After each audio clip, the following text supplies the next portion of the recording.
The Adventures of Huckleberry Finn by Mark Twain. Chapter 6.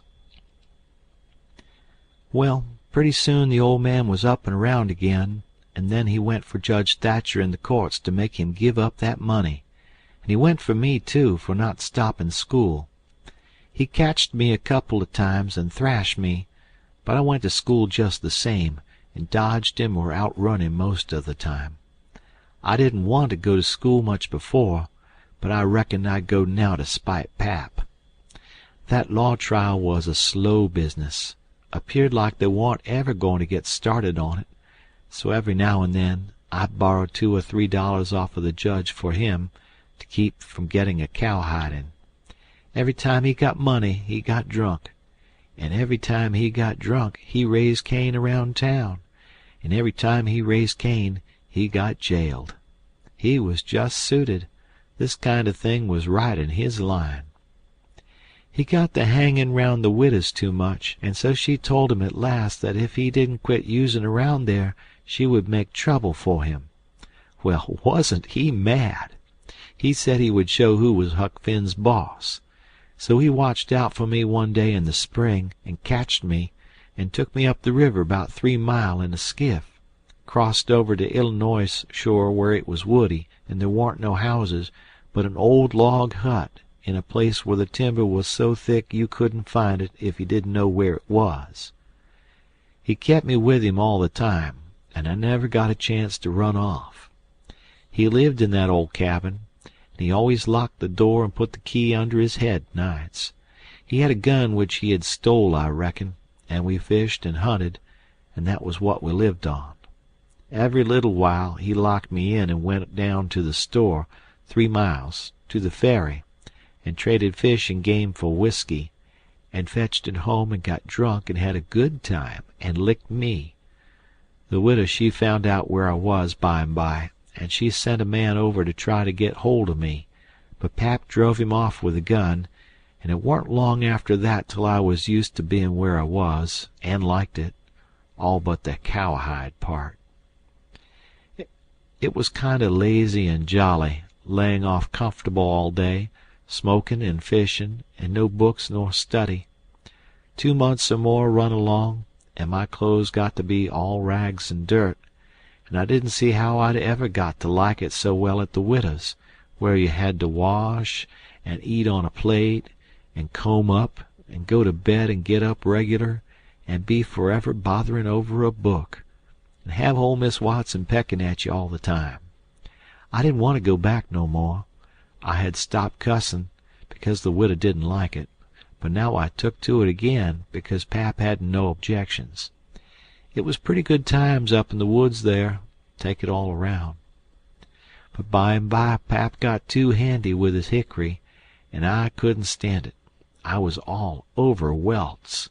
He got to going away so much too, and locking me in. Once he locked me in and was gone 3 days. It was dreadful lonesome. I judged he had got drownded, and I wasn't ever going to get out any more. I was scared. I made up my mind I would fix up some way to leave there. I had tried to get out of that cabin many a time, but I couldn't find no way. There warn't a window to it big enough for a dog to get through. I couldn't get up the chimbley. It was too narrow. The door was thick, solid oak slabs. Pap was pretty careful not to leave a knife or anything in the cabin when he was away. I reckon I'd hunted the place over as much as 100 times. Well, I was most all the time at it, because it was about the only thing to put in the time. But this time I found something at last. I found an old rusty wood saw without any handle. It was laid in between a rafter and the clapboards of the roof. I greased it up and went to work. There was an old horse blanket nailed against the logs at the far end of the cabin behind the table, to keep the wind from blowing through the chinks and putting the candle out. I got under the table and raised the blanket, and went to work to saw a section of the big bottom log out, big enough to let me through. Well, it was a good long job, but I was getting towards the end of it when I heard pap's gun in the woods. I got rid of the signs of my work, and dropped the blanket and hid my saw, and pretty soon Pap come in. Pap warn't in a good humor, so he was his natural self. He said he was downtown, and everything was going wrong.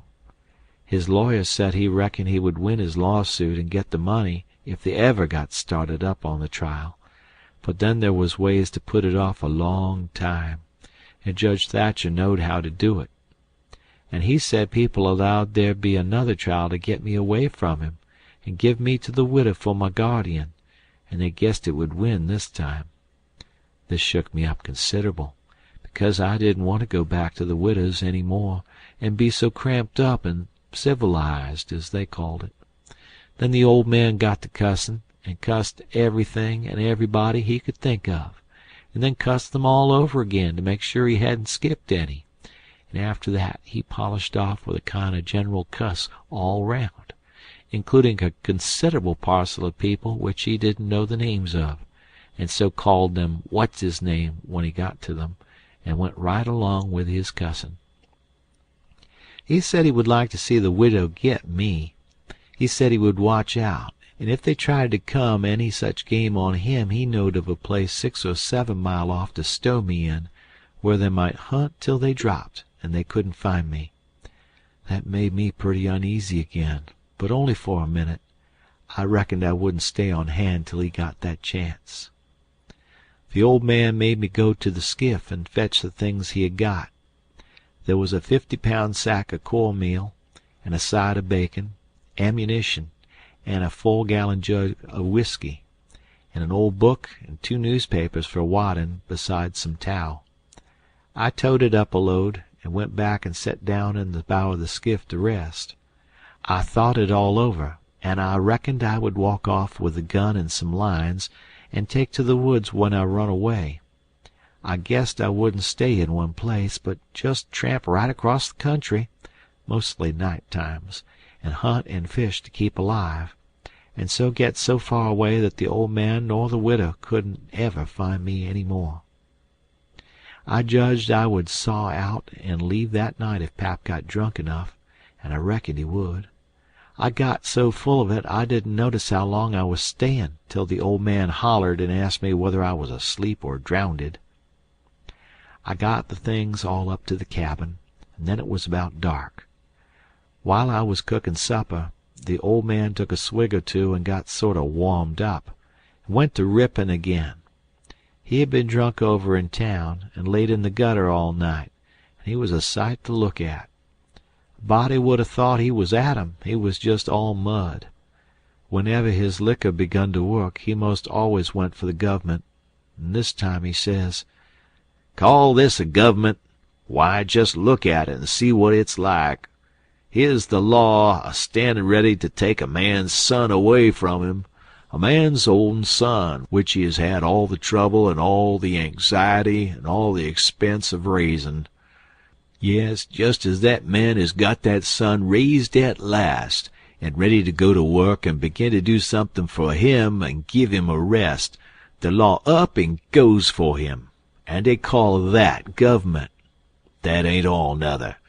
The law backs that old Judge Thatcher up, and helps him to keep me out of my property. Here's what the law does.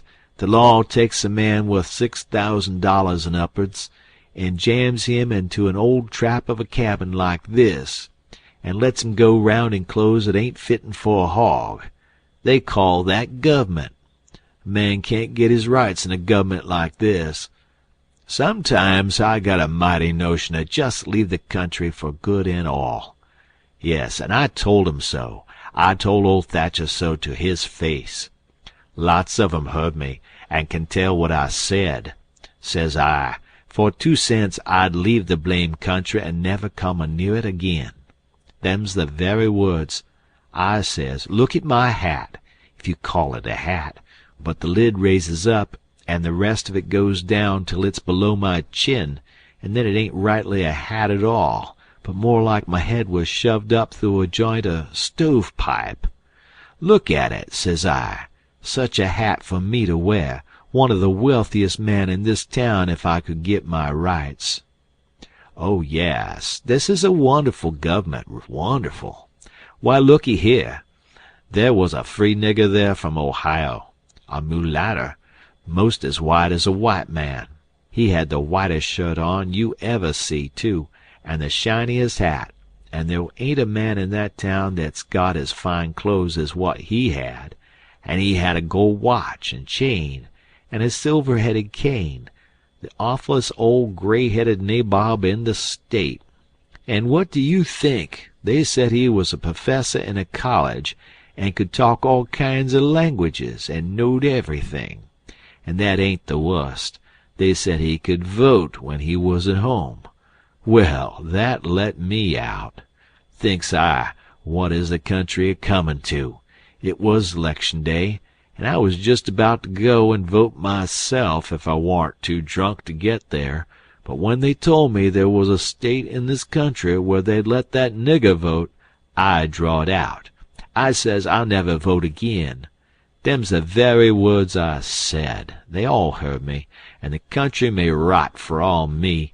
I'll never vote agin as long as I live. And to see the cool way of that nigger, why, he wouldn't have give me the road if I hadn't shoved him out of the way. I says to the people, why ain't this nigger put up at auction and sold? That's what I want to know. And what do you reckon they said? Why, they said he couldn't be sold till he'd been in the state 6 months, and he hadn't been there that long yet. There now, that's a specimen. They call that a government that can't sell a free nigger till he's been in the state 6 months. Here's a government that calls itself a government, and lets on to be a government, and thinks it is a government, and yet's got to sit stock still for 6 whole months before it can take hold of a prowling, thieving, infernal, white-shirted, free nigger, and—" Pap was a-going on so he never noticed where his old limber-legs was taking him to. So he went head over heels over the tub of salt pork and barked both shins, and the rest of his speech was all the hottest kind of language. Mostly hove at the nigger and the government, though he gave the tub some, too, all along, here and there. He hopped around the cabin considerable, first on one leg and then on the other, holding first one shin and then the other, and at last he let out with his left foot all of a sudden and fetched the tub a rattling kick.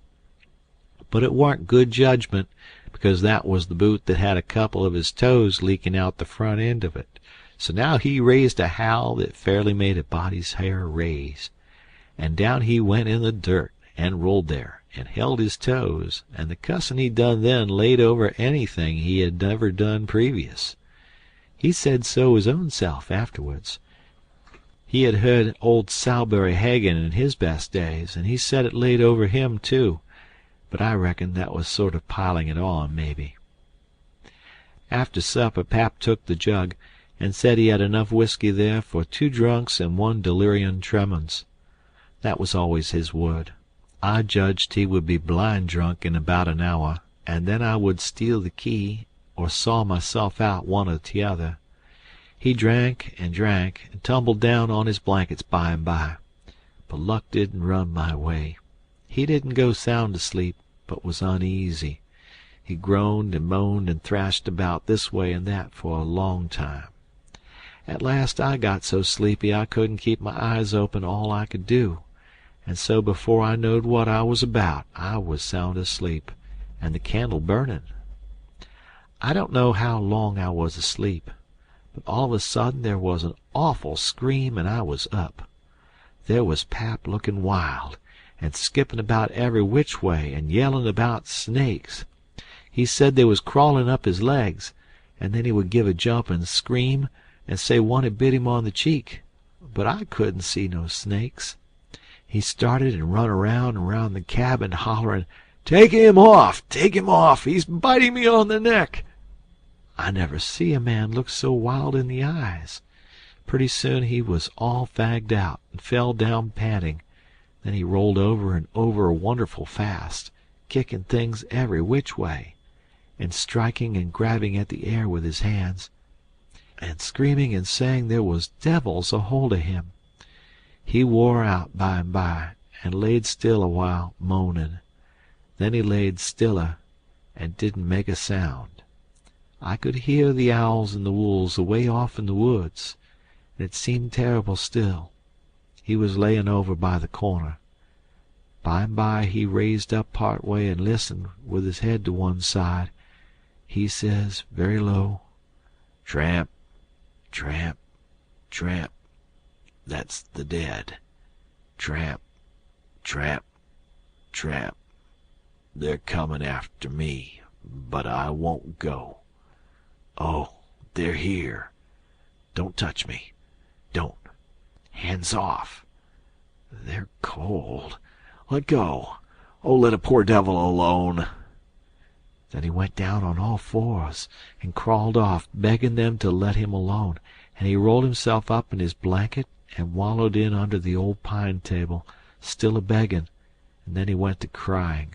I could hear him through the blanket. By and by he rolled out and jumped up on his feet looking wild, and he see me and went for me. He chased me round and round the place with a clasp knife, calling me the angel of death, and saying he would kill me, and then I couldn't come for him no more. I begged, and told him I was only Huck, but he laughed such a screechy laugh, and roared and cussed and kept on chasing me up. Once when I turned short and dodged under his arm, he made a grab and got me by the jacket between my shoulders, and I thought I was gone. But I slid out of the jacket quick as lightning and saved myself.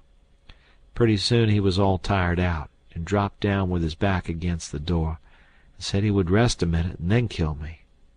He put his knife under him and said he would sleep and get strong, and then he would see who was who. So he dozed off pretty soon. By and by I got the old split-bottom chair and clumb up as easy as I could, not to make any noise, and got down the gun. I slipped the ramrod down it to make sure it was loaded.